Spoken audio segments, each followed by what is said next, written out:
A Rádio Rio de Janeiro leva até você Mediunidade e Obsessão, um programa que se propõe tirar suas dúvidas sobre esses dois temas da atualidade, com base na doutrina espírita. Mediunidade e Obsessão. Apresentação: Moisés Santos. Caríssimos ouvintes da Rádio Rio de Janeiro, eu sou Moisés Santos e este é o programa Mediunidade e Obsessão, buscando o aperfeiçoamento no entendimento, nos valores das verdades do Evangelho, na libertação, em busca de um sentido de vida que toda a doutrina espírita nos oferece como extenso manancial de luz para cada um de nós. E a tarefa do médium é sempre um grande desafio, mas que podemos contar sempre com a espiritualidade superior, com o esforço incessante em busca do nosso aperfeiçoamento. Muitos alegam que a vida de renúncia que a mediunidade com Jesus impõe é superior às forças que possuímos. No entanto, há um longo preparo anterior à reencarnação que todo médium recebe. Essa preparação nos dá perfeitas condições para o desempenho da tarefa. É essa preparação que estrutura a psique do médium para a percepção metafísica, que nos dá condições de transitar pelos dois planos da existência de forma natural, fornecendo-nos um arcabouço físico capaz de suportar os embates fluídicos que o exercício mediúnico enseja, preservando sempre a saúde física e emocional.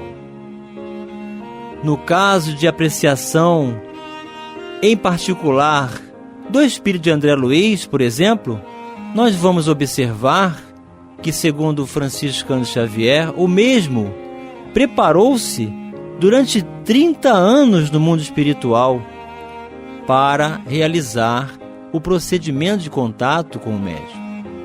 Obviamente que cada pessoa é dotada de potencial mediúnico próprio, e esse tempo variará segundo a necessidade individual, em face do nível de trabalho a ser desenvolvido. E como o perispírito, meu caro ouvinte, é o ponto de contato para a ocorrência do fenômeno, se a pretensão é adequar os recursos psíquicos para o exercício da mediunidade, a intervenção, por certo, atingirá o corpo espiritual, tendo como contraponto fisiológico o córtex cerebral, os centros de memória, a visão, a audição, o sistema límbico, o timo, os lobos frontais, as glândulas de secreção endógena, tais como hipófise e epífise, conforme o projeto reencarnatório do médium. Portanto, estar dotado de mente mediúnica é possuir um crédito da mais séria relevância, do qual dará conta o indivíduo diante dos desígnios divinos, que lhe oferecem ensejo de reajustar-se perante a lei maior, nesse caridoso serviço ao próximo. Então, essa abordagem dos valores dos médiuns também foi realizada cientificamente. É o que vamos conhecer hoje no quadro Esclarecendo Conceitos. Esclarecendo Conceitos.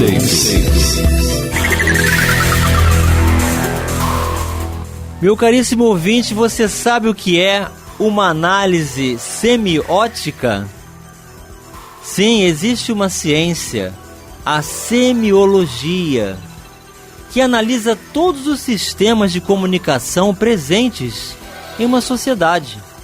É uma análise detalhada das representações definidas como sistema de significação. Mesmo com os relatos de quem passou pela experiência de receber uma comunicação do mundo espiritual, muitas pessoas ainda ficam com o pé atrás com relação às reuniões espíritas.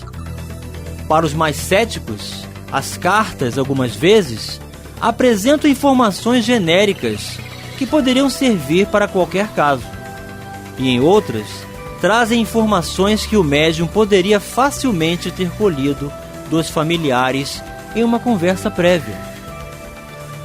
Porém, para a pesquisadora Cíntia Alves da Silva, que estudou a autoria de mensagens psicografadas por Chico Xavier, as cartas possuem marcas que indicam terem sido escritas por personalidades distintas. Em sua pesquisa de mestrado, Cíntia selecionou mais de 500 textos para chegar ao seu recorte.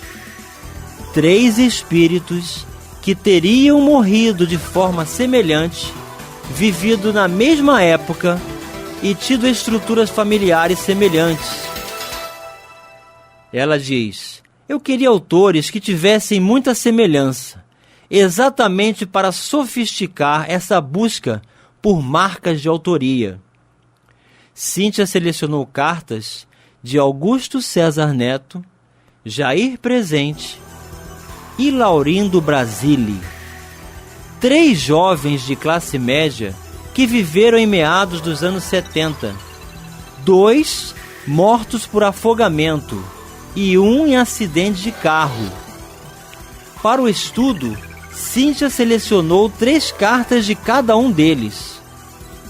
Em sua pesquisa, que está disponível no repositório institucional de teses e dissertações da Universidade Estadual Paulista, Unesp, com o título As Cartas de Chico Xavier, uma análise semiótica, podem ser verificados detalhes do estudo, suas referências metodológicas e bibliográficas.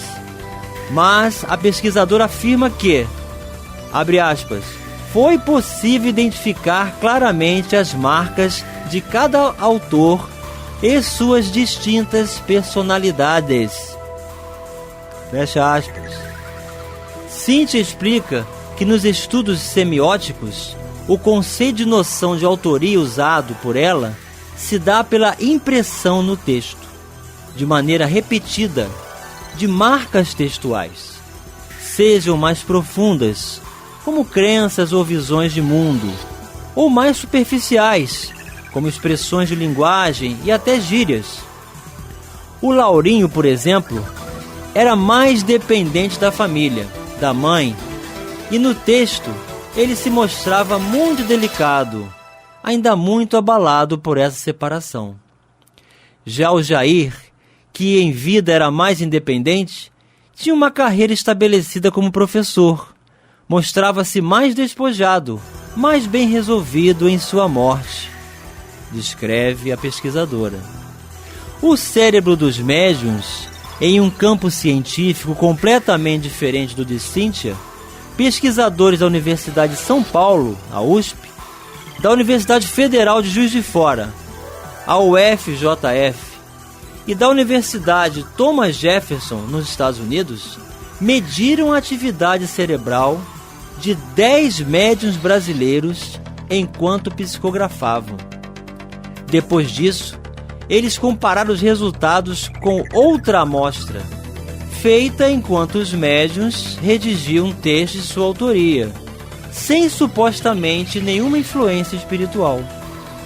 Os pesquisadores concluíram que os médiuns apresentavam menor nível de atividade cerebral na região frontal do cérebro, responsável pela geração da linguagem e pelo raciocínio, enquanto psicografavam, do que quando escreviam com base na própria imaginação. Por sua vez, os textos psicografados possuíam mais complexidade, exigindo maior atividade na região frontal, levando a acreditar que os médiuns permaneceram inconscientes durante a psicografia. Segundo os pesquisadores, o estudo amplia a possibilidade de debates, fornecendo dados para que a ciência investigue com mais profundidade a influência das manifestações espirituais no campo neurológico. O estudo Neuroimagem e Mediunidade, uma promissora linha de pesquisa, foi publicado na edição do número 40 da Revista de Psiquiatria Clínica. Consultoria Cíntia Alves da Silva, linguista e pesquisadora da Faculdade de Ciências e Letras da Unesp Araraquara. Assim, meu caro ouvinte, que a ciência humana vem buscando respostas, vem encontrando possibilidades de confrontar com os instrumentos, com os exames usados para reconhecer alterações clínicas no cérebro, nas emoções, fazendo com que cada vez mais essa realidade natural da existência da vida prolongando além da do corpo físico, tornando-se realidade. Nós estamos nos aproximando do dia em que comemoramos o Dia dos Mortos. Mas na verdade, meu caro ouvinte, os mortos estão mais vivos do que quando estavam como encarnados, porque a vida prossegue mais além. Mas não saia daí, meu caro ouvinte e companheiro, porque essas instruções acerca da vida além da morte vão continuar no segundo bloco. Participe do programa Mediunidade e Obsessão enviando sua sugestão ou pergunta para o e-mail meo@radioriodejaneiro.am.br ou pelo WhatsApp 984867633 aos cuidados de Moisés Santos. A Rádio Rio de Janeiro está apresentando Mediunidade e Obsessão. Apresentação: Moisés Santos. Caríssimos ouvintes, voltamos agora para o segundo bloco e chegou o momento de respondermos a você, internauta, que pode participar desse programa, que pode enviar sua sugestão, fazer sua pergunta. E mais uma vez, o nosso querido José Jorge, da cidade de Conselheiro Lafayette, de Minas Gerais, vem nos indagar. No programa passado, fiquei com essa dúvida. O que você chama de real e o que pode ser entendido como engano? E a vida espiritual? E a vida na carne? Quais são os valores reais? O que são valores transitórios? Muita gratidão nossa também, querido José Jorge, pela sua participação. Então, realmente, nós estávamos falando sobre a consciência de causa e efeito. Porque é assim o livre-arbítrio. Nós fazemos as nossas escolhas. E enquanto estamos a caminho, experimentando, exercendo esse potencial natural de escolhas, nós nos descobrimos equivocados, enganados. Mas porque estávamos no terreno da ignorância. Então estávamos dentro daquela proposta de ensaio de conhecimento natural da verdade. Então, uma vez que descobrimos as consequências, comparando as nossas escolhas com o conhecimento de causa, nós certamente estabelecemos o encontro com o teor de verdade da nossa experiência. E é o que vamos chamar de certo. Porque também foi feita essa pergunta a Joana de Ângeles, o que era certo e o que era errado. E ela respondeu através de Valdo Franco que certo e errado é o que nós concebemos da própria experiência perante a própria consciência. Então, a realidade será sempre aquela em que estabelecemos conhecimento de causa e efeito com a aprovação da consciência, diante da verdade que buscamos. E toda vez que nós agimos em desacordo com a própria consciência, nós estamos no campo da ilusão, estamos no campo do engano. E aí deixa de ser equívoco e experiência para buscarmos a verdade, para ser prejuízo em causa própria dentro da ilusão. Espero ter respondido a sua pergunta, meu caro ouvinte José Jorge, sempre presente no nosso programa e trazendo-nos esses recursos também do entendimento dos valores espíritas. É o que Allan Kardec vai nos acrescentar no livro Resumo da Lei dos Fenômenos Espíritas. Sim, meu caro ouvinte, Allan Kardec escreveu outras várias obras enquanto esteve a caminho da consolidação da codificação kardeciana. Então, nesse capítulo inicial que ele fala dos espíritos, ele esclarece, o codificador: o espiritismo é ao mesmo tempo uma ciência de observação e uma doutrina filosófica. Como ciência prática, consiste nas relações que se podem estabelecer com os espíritos. Como filosofia, compreende todas as consequências morais que decorrem dessas relações. Então, é um conjunto doutrinário de aspectos cuja base é a ciência da observação e a filosofia do questionamento, levando à religiosidade, à consciência religiosa, que é a libertação pelo exercício da consolidação da ética e da moral cristã, do Evangelho de Jesus.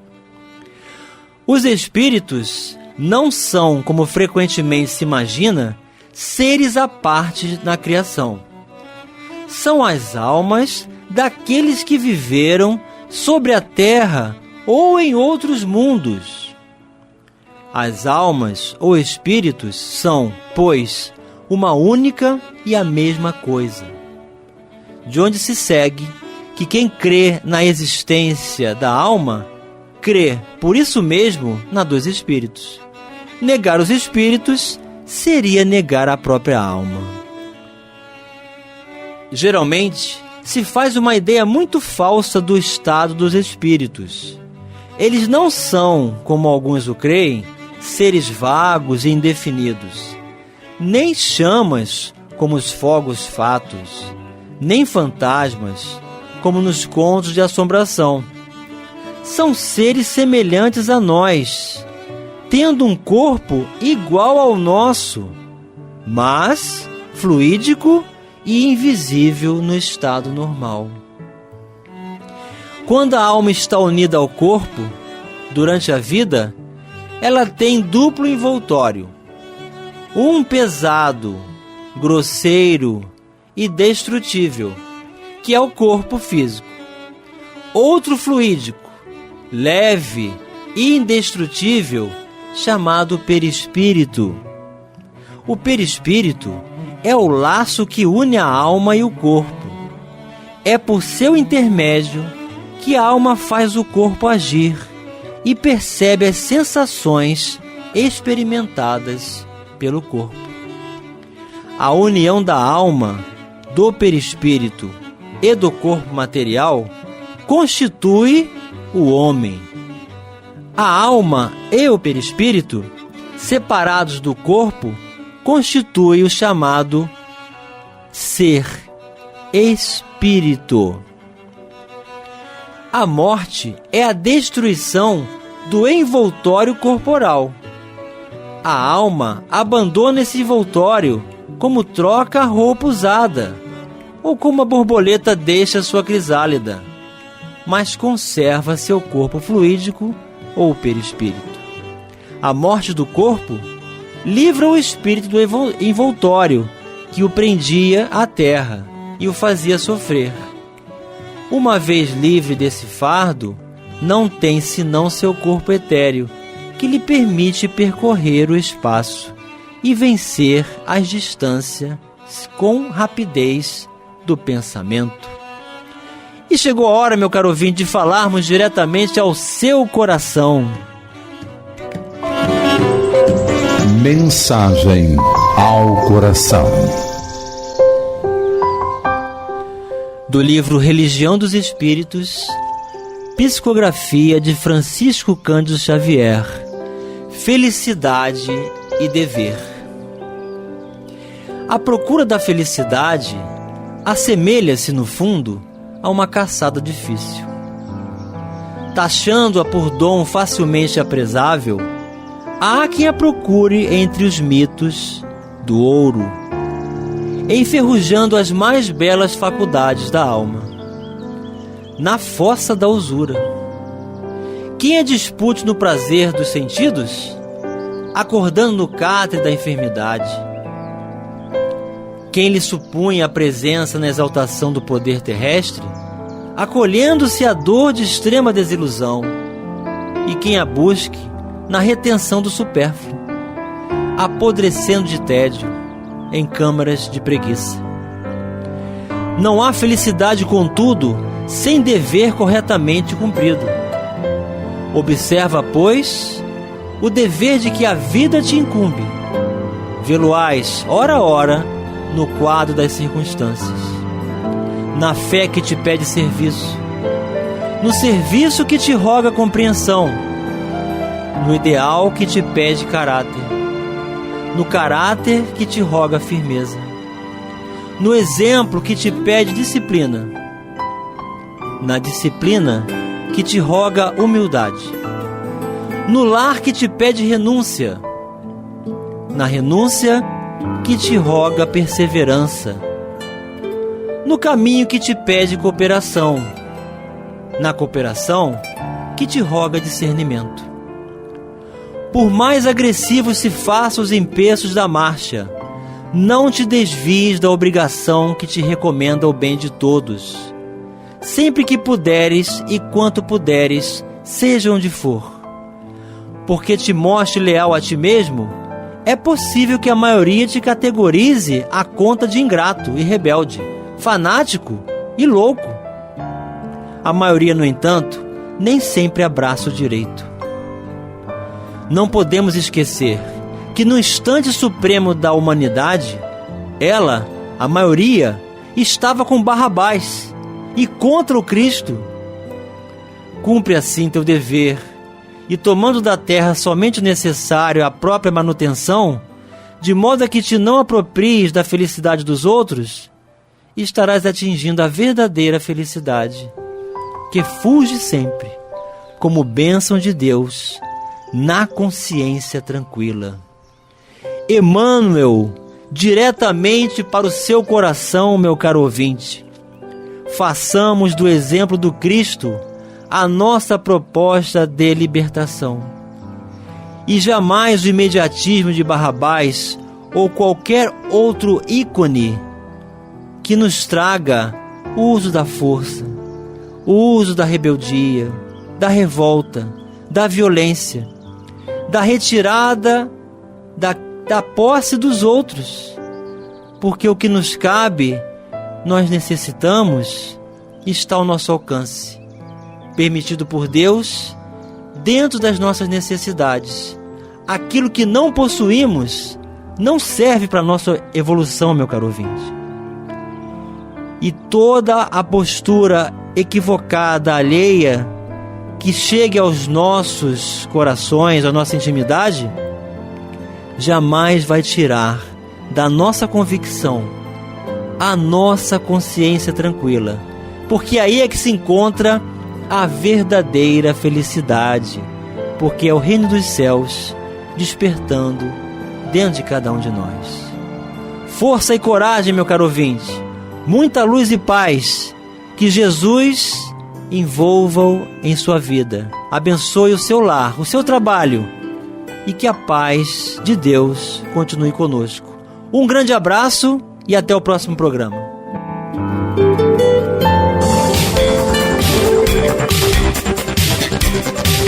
A Rádio Rio de Janeiro apresentou Mediunidade e Obsessão.